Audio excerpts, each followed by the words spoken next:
बदायूं लोकसभा की रणभूमि में बसपा से मुस्लिम खान साहब मैदान में है। आज इम्तिहान का दिन है, बहुत मेहनत करी और मेहनत कहां तक रही, हाथी ने कितनी रफ्तार पकड़ी, उन्हीं से बात कर लेता हूं। मुस्लिम खान साहब, ये बता दीजिए हाथी किस रफ्तार से चल रहा है? हाथी तो 100 किलोमीटर की स्पीड से चल रहा है। अच्छा, हाँ। मुकाबला किससे है? मुकाबला तो किसी से नहीं, थोड़ा बहुत अगर सामना करेगी थोड़ा थोड़ा भाजपा कर सकती है। समाजवादी का कुछ है नहीं, यादव सब बीजेपी में चला गया। अच्छा, हाँ, यादव सब हमारे यहाँ बीजेपी में है।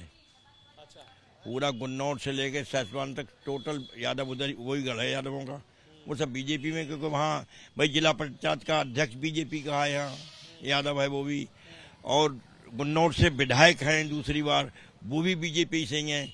वो यादव गुन्नौर असली गढ़ है, तो वो भाजपा का विधायक है, टोटल भाजपा में ही है यादव। अच्छा, तो मुस्लिम खान साहब ऐसा तो नहीं कि अगर आप इस तरह का दावा कर रहे हैं बीजेपी में चल के तो फिर आपको तो दिक्कत नहीं आएगी? ना, दिक्कत मुझे क्यों आई, मेरा वोट इतना है, मुझे वोट मेरा इतना है कि मेरा वोट पड़ता ही ये कहीं टिकता ही नहीं। भाई यादव ये कमजोर हो रहे हैं, समाजवादी की बता रहा हूँ, समाजवादी इतनी कमजोर है कि यादव जा रहा है भाजपा में, तो इनका तो कहीं मुकाबला कैसे हो सकता है जब उनका बेस वोट ही इनके साथ नहीं है। और मुसलमानों पे भरोसा करते हैं, मुसलमान मुस्लिम खां के साथ है। मुसलमानों का तो मुंह भंग हो गया इनसे, क्योंकि इन्होंने काम ऐसे किए हैं। अच्छा, क्या काम करे जो मुंह भंग हो गया? मुंह भंग इसलिए हो गया, हमारे मुख्तार अंसारी भाई को जेल में जहर दिया गया और ये कभी निकल के नहीं आए, कोई बयान नहीं आया उसमें इनका, जहर दे के मार दिया गया। अतीक भाई को, उनके भाई को पुलिस कस्टडी में गोलियों से भूना गया, कोई इनका बयान नहीं। इधर आजम खां हमारे समाजवादी पार्टी के फाउंडर हैं, वो उनको कभी किताब चोरी, भैंस चोरी, बकरी चोरी, शराब की दुकान लूट, ऐसे मुकदमे लगाए गए उस बेचारे पे, वो जेल के अंदर है, ये कभी निकल के नहीं आए। इनके किसी पारिवारिक खरोंच लग जाती है तो लाल टोपी लगा के सब सड़क पे आ जाते हैं। आजम खां के लिए कभी देखे सड़क पे आपने? आप तो मीडिया से, आपने कभी देखा ऐसा? तो इसलिए मुसलमान का मुंह भंग हो गया इनसे। वो थोड़ा बहुत इनके पास इसलिए खड़ा होगा, इसलिए कांग्रेस का सहारा ले लिया है, वरना एक वोट मुसलमान इनको नहीं देता। थोड़ा बहुत वोट जो दे जाएगा वो सिर्फ कांग्रेस के सहारे इनको दे जाएगा। मुस्लिम खान साहब बड़ा साफ बोल देते हैं, आप तो पर्दे के पीछे की कहानी को हकीकत में बता दिया आप। सच्चाई यही है जो मैं बता रहा हूँ भाई, सच्चाई को सच्चाई बोलना चाहिए ना। मालूम जनता के सामने जो बात जाएगी वो सच्ची होना चाहिए। लेकिन आदित्य यादव तो ये कह रहे हैं कि इस बार मैं जीतूंगा, ये तो हमारी सीट है, यहाँ पे किसी और के जीतने का सवाल ही नहीं। उनकी सीट 3.5 लाख वोट है यादवों का, मुसलमानों को वोट में जहां इनका परिवार वहीं लड़ता है जहां जो मुसलमानों का गढ़ है। क्यों बेवकूफ तो मुसलमानों को बना रहे हैं ये।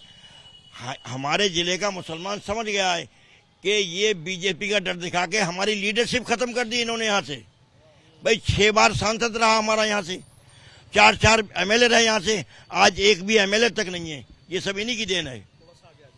अच्छा, ये है।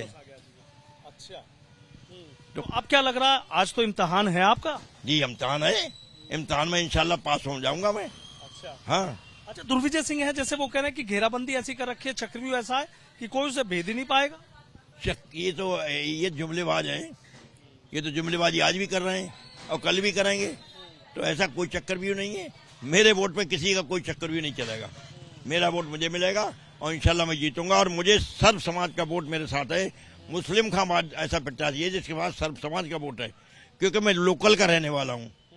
अब तक बाहर के आते रहे और यहाँ कुछ करके नहीं दिया। पूरा हमारा आज तक यहाँ कोई रेल ट्रेन की व्यवस्था नहीं हो पाएगी, दिल्ली आदमी चला जाए, यह तो हाल है यहाँ का। तो यहाँ तो वोट नहीं करेगा कोई। तो ऐसी क्या खासियत है, मुस्लिम खान साहब दावा कर रहे हैं, ऐसी आपकी क्या खासियत है जो आपको लग रहा है आपको ही वोट देंगे सब? नहीं, सर्व समाज का दावा। मुझ सर्व समाज का, सब लोग मुझसे प्यार करते हैं, जनता मुझसे प्यार करती है। मैं विधायक रहा हूँ यहाँ से, शेखपुर विधानसभा से, जिसको पहले उशैद कहा करते थे, तो मेरा सबने देखा है काम। मैंने अपने क्षेत्र में जब मैं विधायक बना तो मैंने 3 डिग्री कॉलेज बनवाए, मैंने शिक्षा पे ध्यान दिया, मेरे बच्चे सब पढ़े लिखे हो जाएं, और कम से कम 6 इंटर कॉलेज बनवाए मैंने।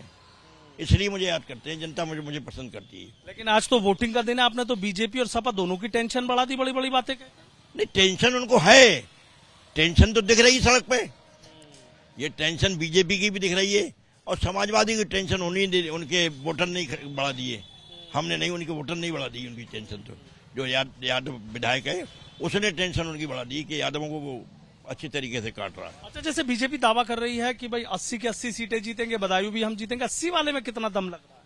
80 वाले में कोई दम नहीं है, 80 वाले में कुछ दम नहीं। ये बहुत पहुंच जाए तो 40 तक, अच्छा, बहुत पहुंच जाए तो 40 तक, इससे ज्यादा नहीं पहुंच सकते। ऐसा कौन सा आंकड़ा 40 वाला, वो समझा दीजिए जरा। 40 वाला है वोटर, इनसे जो हमारा वोटर है प्रदेश में बेरोजगारी चरम पर है।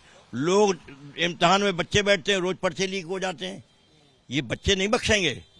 जिनके पास रोजगार नहीं है, जिनके पास नौकरी नहीं है, महंगाई बेतहाशा है, तो बच्चे नहीं बख्शेंगे। नौजवान जो है इनकलाब लाते हैं, तो इनकलाब आएगा यहाँ और बच्चे ही लाएंगे। तो बदायूं में कौन आएगा?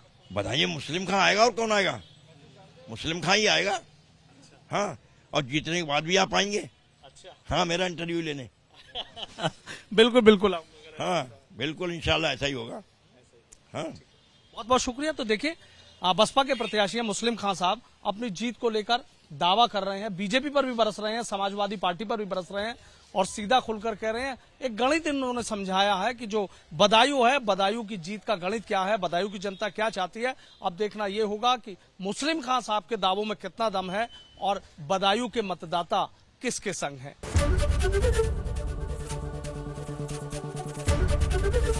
एबीपी गंगा, खबर आपकी, जुबान आपकी।